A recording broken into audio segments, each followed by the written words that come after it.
Welcome back to the deep dive. So, last time in our beginner's guide, we sort of opened the door on financial fears, just acknowledging them. Mm-hmm. Getting comfortable with the idea that, yeah, money stuff can feel unsettling sometimes. Exactly. Recognizing those feelings, maybe when a bill comes in or you're thinking longer term, and hopefully you found some comfort just knowing, you weren't alone in that. Yeah, that first step, just naming it, is huge. It's like finally noticing a noise that's been in the background the whole time. Once you hear it clearly, then you can start to figure out what it is. Right. Which brings us nicely to today. This is part 2, the intermediate guide. Building on that foundation. We're moving from just seeing the feelings to actively trying to understand why we have certain habits with money and maybe starting to sketch out some strategies. Yeah, think of it like, okay, the beginner stage was maybe acknowledging you're in a landscape. Now you're picking up a map, maybe a compass. You're starting to figure out how to navigate it. Okay, I like that analogy. So our mission today in this deep dive is really to give you some, let's say, intermediate tools. Tools to look closer at your own financial behaviors, maybe see those emotional patterns that often pull the strings more than we think. And a key tool we're focusing on, which you touched on in your early notes, is what we're calling intermediate journaling. Right, intermediate journaling. So what makes it intermediate compared to just, say, tracking spending? Well, it goes beyond just basic awareness, like, oh, I spent X amount. It pushes for deeper self-reflection. And crucially, it encourages taking proactive steps. Okay. But it's not like you need an accounting degree, Yeah. It's really for anyone who's ready to understand how their emotions and their money are intertwined. Got it. So when you say deeper self-reflection, what are we actually talking about here? You mentioned looking back at past stuff, childhood memories. Yeah, absolutely. That's often a really potent place to start. So intermediate journaling might prompt you to think about, say, did your parents argue about money? Did you ever feel like there wasn't enough? Reflecting on those moments, not just what happened, but how it felt. What you saw, they can uncover some really deep-seated beliefs you might still carry. Beliefs about scarcity, maybe, or stress around finances. It's wild how those early things stick, isn't it? You also mentioned thinking about significant financial events later on, like maybe a big unexpected bill. Exactly. It's about analyzing those moments. Yeah. That surprise expense you mentioned in your notes. How did you react emotionally? Not just financially, but emotionally. Yeah. What did that tell you about how you cope or where you feel vulnerable? So it's connecting the feeling back then to maybe how I react to money stress now. Precisely. And looking at family beliefs, too. Yeah. Were you raised super frugal? If so, maybe now you feel, guilty spending money on yourself, even if it's something you value or need. Journaling helps you draw those lines, see the connections. That really resonates. I remember saving up for ages for this red bicycle I desperately wanted as a kid, putting coins in the piggy bank, and finally getting it. I mean, that feeling taught me something powerful about saving and waiting and what money could actually do, the effort involved. That's a great example. And see, that specific memory likely built a positive connection for you around saving and goals. But someone else might have saved like crazy, and then something happened, the money had to be used elsewhere. Right, and they might feel like saving is pointless. Exactly. Which is why this personal reflection, digging into your unique story like you started doing in your notes, is so key at this intermediate stage. Okay, so we explore the past. Then what? How does this journaling help with, those negative thoughts we sometimes have about ourselves and money? Things like, I'm just bad with money. That's the next big piece. Identifying and actively reframing those negative money beliefs. The ones you started jotting down. Yeah, because those thoughts can really hold you back, can't they? Oh, absolutely. They shape your actions, often without you even realizing it. So the goal here, as you started to explore, is to catch yourself thinking, I'll never get ahead. Or managing money is too complicated for me. And then challenge them. Yes, reframe them. Turn them into something more constructive, more empowering.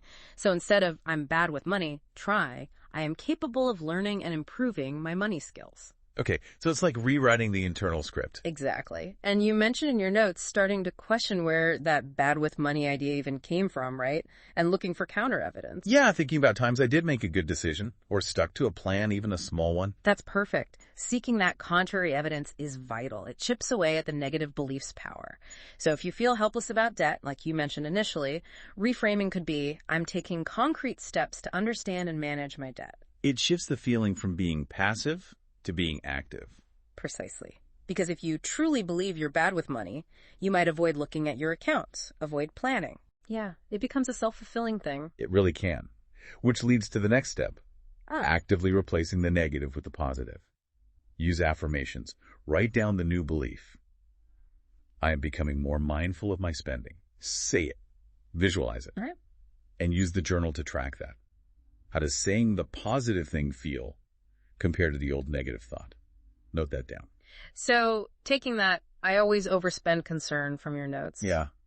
The process is, where did that come from? Is it always true? How does believing it make me act? Then replace it with, say, I am learning to align my spending with my values and picture myself doing that. You've got it. That's a really clear summary of the reframing process you've already begun exploring. Okay, that makes sense. So we've looked back, we've looked inward at our beliefs. What about tracking day-to-day spending? How does that fit into this intermediate level? You mentioned keeping a detailed log. Right. So you take that spending log, but you add another layer. Yeah. Emotions. Yeah. As you started doing, you note down not just what you bought and how much, but how you were feeling before, during, and after the purchase. Okay. Adding the emotional context. Exactly. This is where you start spotting the triggers for what people call emotional spending. Was it stress from work that led to that online shopping spree? Boredom that triggered ordering takeout again? Yeah, I did start noticing a pattern in my log.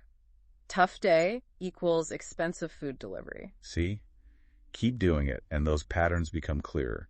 Then, the journal is your space to reflect. What was the specific trigger? How did you feel right after spending? And critically, what could you do instead next time that trigger pops up? So it's about understanding the why behind the spending, not just the what. Identifying maybe what need I was trying to meet. Precisely. Understanding those underlying emotional drivers. And that leads us to the final piece of intermediate journaling, which is probably the most important. Which is? Taking proactive steps. Moving from just understanding and reflecting to actually doing something. Making changes based on those insights. Right, turning the reflection into action. Yes. So this could be setting those realistic financial goals you mentioned wanting. Not huge pie-in-the-sky things, but smaller, achievable steps you can actually start on. Like my goal of saving X amount each week for that camera lens I want. Specific, motivating. Perfect example. It also means creating a budget that actually reflects those goals and values, and then, tracking how you're doing with sticking to it. The journal helps monitor that progress. And making adjustments as needed, I guess. It's not just about cutting back, but directing money where I want it to go. Absolutely. Aligning spending with priorities. And then it's about researching practical things. You mentioned being curious about automating savings. Yeah. Or maybe looking into some basic investment options. Those are proactive steps. Taking those first steps feels more empowering than just feeling like money happens to me. Doesn't it? So for that camera lens, a proactive step is setting up that automatic weekly transfer you talked about. Researching budgeting apps like you did, that's another proactive step. Yeah, those small actions feel manageable. They build momentum. And refining your budget, at this stage, it's about really defining what you're saving for. Identifying biases like maybe you always overspend on one category out of habit. Right. Exploring different budgeting methods to see what clicks for you. Right, finding a system that works. And maybe even talking it through with someone you trust, getting another perspective, and thinking about professional advice like you mentioned considering. This whole journaling process prepares you for that. You go in knowing your situation better, having thought about your goals, maybe even having specific questions ready based on your reflections. So you can have a much more productive conversation. Exactly. You're not starting from scratch. You've done the groundwork. Okay, so wrapping this stage up, part 2, the intermediate guide. It really builds quite significantly on just the initial awareness from part 1, doesn't it? It absolutely does. Right. We're moving past simply noticing the anxieties or patterns, and we're actively digging into why they're there and starting to implement tangible strategies to manage them better. And this deeper dive, using journaling to explore our history, our beliefs, our habits, as you started doing with your notes, it's really about building healthier financial habits, right? And feeling more capable, more empowered. Definitely. It boosts that self-awareness, which in turn builds confidence. And importantly, it gets you ready for potentially more complex financial planning down the road. Which we'll get into in part 3. Exactly. This intermediate phase is the bridge. It helps you move from maybe feeling like you're just surviving financially towards actually feeling like you can thrive and build something.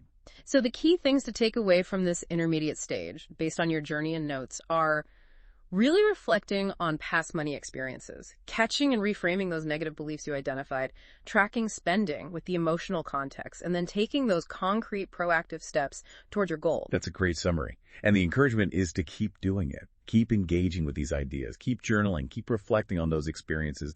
Keep challenging those beliefs. Maybe think about one small proactive step you can commit to this week. And stick around for part 3, of course, where we'll build on all this and look at more advanced strategies. Yeah. And maybe just leave you with this thought. Imagine consistently applying these intermediate techniques, the reflection, the reframing, the mindful tracking, the proactive steps. How could that truly shift your relationship with money long term? How could it change your ability to actually reach those financial goals you've started thinking about? It's a really powerful path to be on.